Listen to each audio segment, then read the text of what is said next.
Hi, everyone, and welcome to this edition of Conversations on People and Culture. Today, I'm joined by Stuart McGown from Moira, and I'm really excited to hear about Stuart's journey from gaining RPL qualification himself a couple of years ago, and then providing the opportunity for his team to gain qualifications via RPL. Stuart, welcome. Thanks, Campbell. It's good to be here. Very excited and really pleased that you've asked me to come along today, so thank you. Fantastic. And I guess to kick things off, can you tell us a little bit about what you do and what Moira does? Yeah, thanks. I'll start with Moira. Moira, a registered charity and not-for-profit organisation. We registered NDIS with the NDIS and work with people with a disability, mostly in financial plan management. But from my perspective, I'm the Chief Product Officer of Your Journey. We call it Your Journey, but it is Youth Services because we use advantage thinking language. So we branded ourselves as the Your Journey team. So effectively, I work with a team and we support young people who are community-based child and family services. We work with young people in out-of-home care in Victoria, and we work with people who are homeless or at risk of homelessness in Victoria as well. Our age range is usually 16 to 25, obviously youth-based. And effectively, we provide a suite of services from housing and homelessness to targeted care packages, which are individualised programmes for young people who are in out-of-home care or leaving out-of-home care. And we have a strong programme in regards to young people, not just in care, but leaving care as well, that the forgotten people, I call them, who get to the age of 18 and are leaving care, and sometimes they just drop off. So our programme supports them up to the age of 21. And some people who listen to this may know of the recent homestretch allocation of funding, which helps support young people to stay with their carers after the age of 18 or to work towards living independently. So additional funding from the Victorian government to help those, and we're part of that programme also. Wow, really interesting and really, really important work that you guys do. Just thinking about, you gained a qualification via RPL a couple of years ago now, and I'm interested to find out about your journey, I guess. First of all, how did you find out about RPL? Well, it was something that I was interested in. I knew as a leader, I needed something else. I needed to do something else. One of my jobs was to professionalise my team. And to do that, I knew I had to do a little bit extra in regards to my own personal qualifications. Probably a little bit old school, gone through my career, not the most qualified person, but a lot of experience and knowledge. But I knew if I wanted to sort of, in my leadership journey, to move through that, I needed to sort of embrace that lifelong learning culture and demonstrate, not just to myself, but to my team, that you can do that at any time, any age, any place, anywhere. So I did my research. I came up with yourselves, of course, asked lots of questions,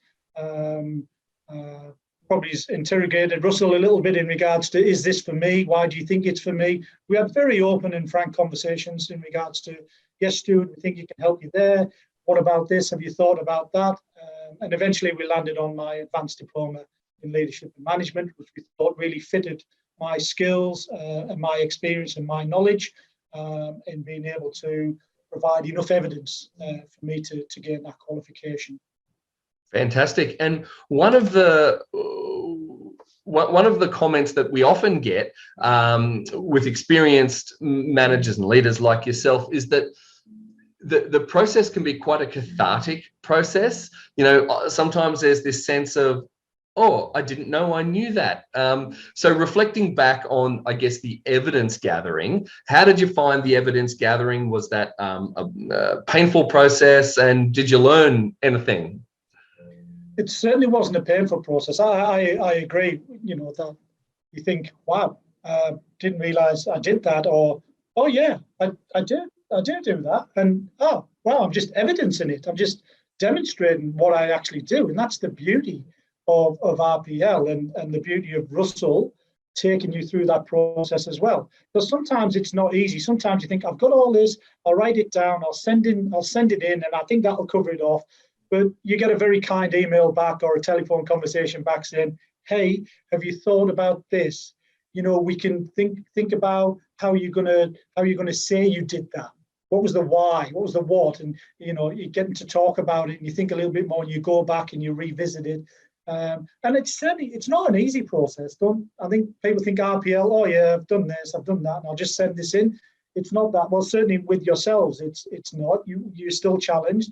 It's still, you know, from an intellectual perspective, you've got to think about what you're going to provide as your evidence to really get you through the modules, if you like, to get to the end, to get to that end in regards to the qualification. So for me, it was you know, being curious about yourself as a leader as well, and saying, you know, you're being challenged. How are you gonna say you do your work, or what you do in your day-to-day work?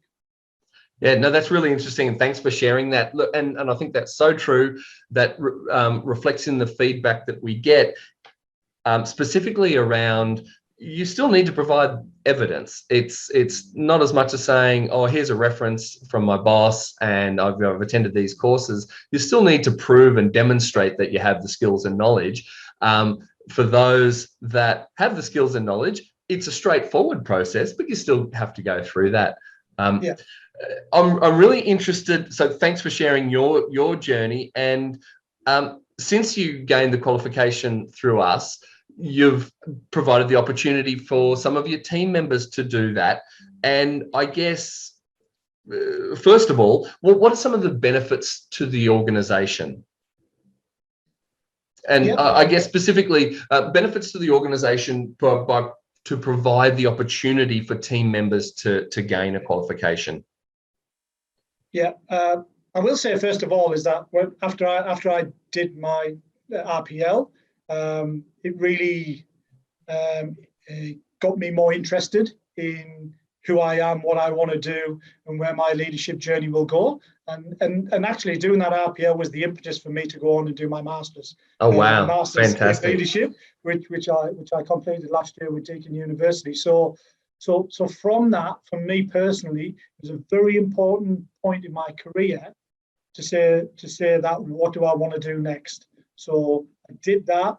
It sort of embedded that learning and that curiosity again in me, and it made me go on to, you know, to do my master's. Not made me, but really intrigued me, and I wanted to do more. And I think that's the same for team members. It's that from my organizational perspective, it's that lifelong learning culture. It's that, you know, identifying talent, identifying leaders, identifying what the succession planning is going to look like in an organization. And once we've done that, and once I've done that, I said, what's the next step for them? What would it be for them in their leadership journey? And for some team members, some members that I have line manager for, I wouldn't put them forward for RPL straight away. I would say build up some more skills and knowledge, do some project. I'll perhaps put them forward for project management at RPL instead. Build up your skills, your experience there. And when we're ready to go to RPL for leadership and development, or whatever the case may be, then it's not a bridge too far for you as well. So I think for me, that talent identification, investing in the talent in the organization. From a Moira perspective, we have what we call an Accelerate program, which is essentially we've identified talent. It's a talent pool, and essentially those are the team members who would have come through your organization either doing project management, diploma or advanced diploma in leadership. So and it's really the investment part is crucial, because you're saying to somebody, I'm interested in your career. I've identified I'm interested in your career, and I want to be part of that and walk side by side with you with that. And my biggest ever learning in that was when I used to be in the British Army a lot of years ago. When I first started working in this type of area, was one of my leaders investing in me and saying, I can see that in you, but you've got to do this, and this to work through your own personal journey if you want leadership to be part of that. And I think I've took that philosophy on, and I hope I'm sort of investing in team members, not just potential leaders, but the whole of the team and the organization from a cultural perspective. And that's what I try to do every day. Fantastic. That's really interesting. And I guess it broaches a couple of different areas that, so I guess that the team members find this a great investment in them. It's a reward for what they're doing. And it's a cultural reward. I guess a cash bonus or something like that is like a one-time sugar hit or sugar fix. But when you're talking about a cultural thing and you're on a learning journey with them, I think that's really important. One of the things that we often sometimes come up against is when I'm talking to organizations and they're talking about professional development, and there's this concept that, oh, if I go and train my staff and then they get a qualification, then they might leave. What's your take on that? I mean, a bit of a question on notice, but it seems to me that by investing in your people as part of the cultural journey and the learning journey, that's adding so much value. Does that ever pop into your mind, or is that not even on your radar?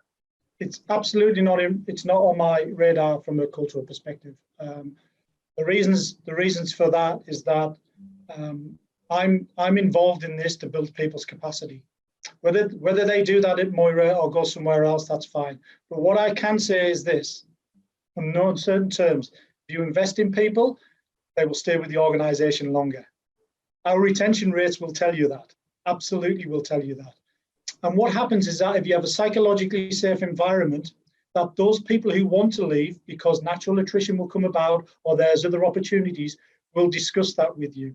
And I'm not just saying this, the last 5 people who have left my team, I've known about well in advance. I've helped them, I've supported them, I've checked their resume, I've done their cover letters, I've been a reference for them.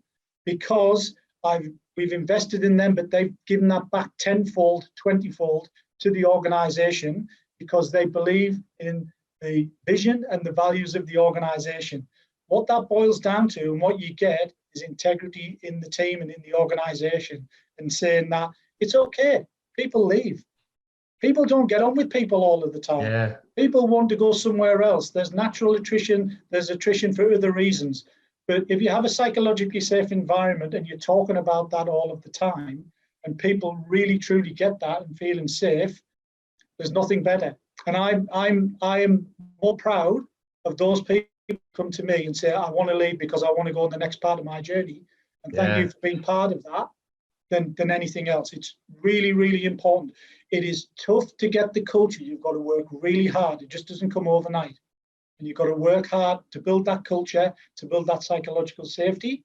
But by God, it's absolutely worth it, because your workforce are absolutely your ultimate resource. And what you get and what you keep for a long period of time is just fantastic. Yeah, no, that's awesome. It sounds really exciting, and such a valuable tool is focusing on the people and culture as the engine room of the organization. Yeah. And so I guess in a nutshell, the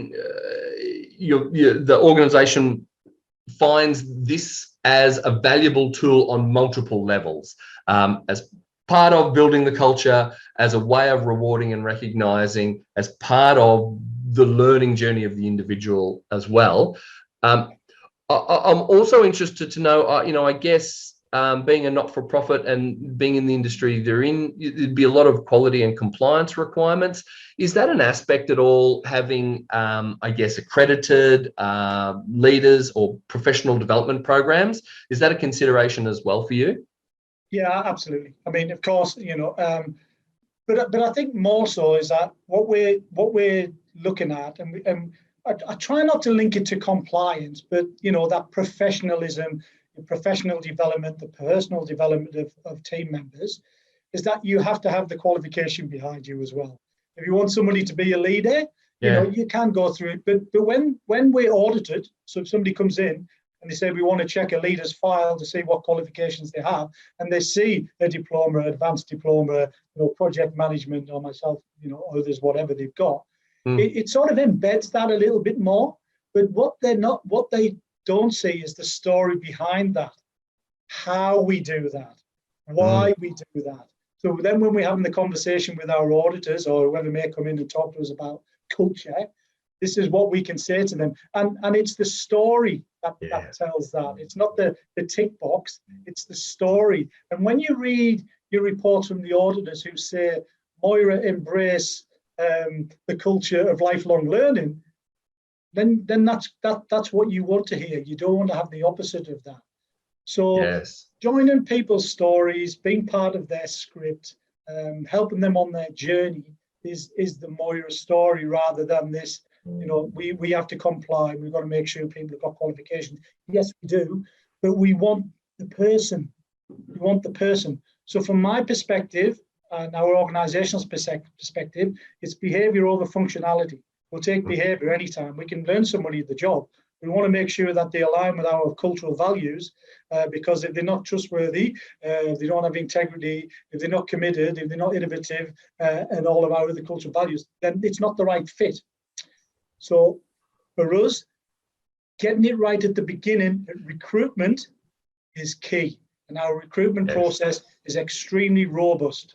And there's a few things that you have to get through, because we want to make sure that when we invest, we're investing in the right person from the beginning. We don't always get it right, but 9 times out of 10, I think we do. So in a nutshell, it's hiring for culture fit, and you can train the job role, but the culture fit is the king. You can have a youth worker who's got 12 years experience compared to a youth worker who's got 12 months, but they've got to be able to fit within the organization. And our recruitment process allows us to dig deep, if you like, into that person, into their behavior and what we will be getting. And certainly the last round of recruitment that I did, we three potential youth workers didn't get through the second round of interviews. And I sit on the second round of interviews with our psychologist or senior member of people and culture team. And we have psychometrics. We do our psychometrics, which are aligned to our cultural values from our psychometrics. So it's not just, let's pick a psychometric tool and do this. We have external people who do the tool that align it to our values. So we're getting really important information at the front end before we're making that commitment moving forward. Really relevant things to, your what the role is and your industry. It'd be remiss of me not to ask about COVID. What I'm interested from you as a leader is where you are. You've been in and out of lockdown a few times. Clearly, your business has changed. I'm curious to know, do you feel as though your business is now in a better place? I'm not talking about metrics or just KPIs, but culturally, how has that changed? Do you feel it's brought people together? Obviously, some systems has changed. I'm just curious your take on the impact that COVID has had to what you have to do. Yeah, I mean, it's one of the biggest things that we've ever come up against, and it's been extremely challenging from when it first started. And I will say, from an organisational perspective, that even before COVID, and a lot of people were thinking about, what does working from home really look like? What can we do to give our team, our staff, more flexibility in how they do the work? And so we're already thinking about that. But what COVID did is that brought it forward 2 years, 3 years, 4 years. Who knows? But from our perspective, we really leveraged off that. We leveraged off the learnings from our first lockdown, which was very significant for a number of months. And we said, what do we want to do as an organisation going forward from here? Do we want to go back to that run-of-the-mill 9 to 5 in the office, youth worker face-to-face all the time, or do we want to leverage off that in a working from home working from the office hybrid model. And from a strategic perspective, we have moved to a hybrid model where we work from home and work from the office. And people might say, how can you do youth work in that model? Well, digital technology is pretty amazing these days. Yeah. You still have the opportunity to do your face-to-face work with young people. But we've really found that moving to that model from a cultural perspective, from a workforce flexibility perspective, has been fantastic. And we don't just say that as leaders, oh yeah, it's anecdotally, it looks great. We do surveys constantly with team members, not just whilst we're in COVID, but out of the COVID as well, what improvements we can make, workforce flexibility. So it's not just about the working from home, it's the other flexibility that comes into it as well. And certainly during this lockdown, I think it's been even more challenging. We don't know what's happening. It's coming frustrated to people. So from an organizational perspective, we've built other things in there that will help workers with families with young children, for example. Take extra days leave, take a couple of hours when you need that, take an hour a week well-being time. I think you build all of this stuff into your culture, and it really brings the best out in people. And you'll see that from retention, you see that from feedback. And our workforce aren't backwards and coming forwards and saying what is working and what's not working. But as a leader, you need to be attuned to that. You need to listen. You can't do everything. We can't do everything for everybody. But we have a set of principles during COVID that we adhere to. And some of those principles are work, our team members' safety and well-being. That's the number one. So whilst we work in an industry where we've got to look after those who are vulnerable, marginalised, disadvantaged, if you don't look after your team, if you don't look after your workforce, how are they going to do that anyway? So that's the philosophy that we have. And I think for me, the hybrid work model is the way of the future, regardless of what industry you're in. I mean, some you can, obviously, in the nursing or something like that. But if we can do it in the youth work industry, you can do it in other industries as well. And I think, we're leading the way in Victoria in regards to that. And I think as an organisation, we should be really proud of that, led by the CEO, who is a visionary and sort of leads the organisation, but in a contemporary way. It's not just we will do this because it's about collaboration. It's about listening to people. I think one of the biggest things about Moira as an organisation is the stewardship in the organisation, that everybody's in it, that everybody has a voice, including our young people that we support. And we employ youth ambassadors who have a voice as well, who can bring that to the table. So that stewardship for me, certainly in the leadership perspective as well, is critical and important in particularly trying times, which we have and we will continue to have until we get some normalization from a COVID perspective. Wow, thanks for sharing. I mean, it's so inspiring what you guys, the work that you do and the work that Moira does has such a positive impact, and it's so awesome to hear about the culture behind that. And I think that's just testament to the success of the organization. Now, I'm conscious of time. Thanks so much. I could pick your brains all afternoon here, but just thinking about what might be one piece of advice or a key takeaway you'd give to watching people watching this video, really in terms of any aspect. I think I said it before, it's crucial, is that invest in your team, your staff, but you invest in your talent as well. I think that's what we've done. I think it's made my job a hell of a lot easier. It's made, from a cultural perspective, it's really made a significant difference. And I think at the time, people think, oh, how much is this going to cost in dollars? And oh my goodness, this costs that. It's not. The investment is worth it. It is well worth it. And yes, people leave, people move on, but that's okay. It's absolutely fine. But you will tend to find that they stop longer than what they normally would if you're not investing in them, if you don't see that the talent there. But most importantly of all, building the psychological safety in an organization. If you don't have that, you can't do any of the other things. You can say your organization is great, But if you haven't got psychological safety, it's not. It's as pure and simple as that. So, you know, building that takes time. If you're coming from, you know, somewhere where you think, oh, I'm going to work every day and I'm dealing with this, I'm dealing with that, and as a leader, it's very challenging. You've got to work through it. You've got to build the culture. You've got to get the right people around you. It doesn't take 1 month, 2 months, 3 months. It takes a couple of years to see that shift. And I've been there and thankfully been there, seen it, and hopefully done it. Wise words. Thanks so much for joining us today, Stuart. No problems. I appreciate it. Take care.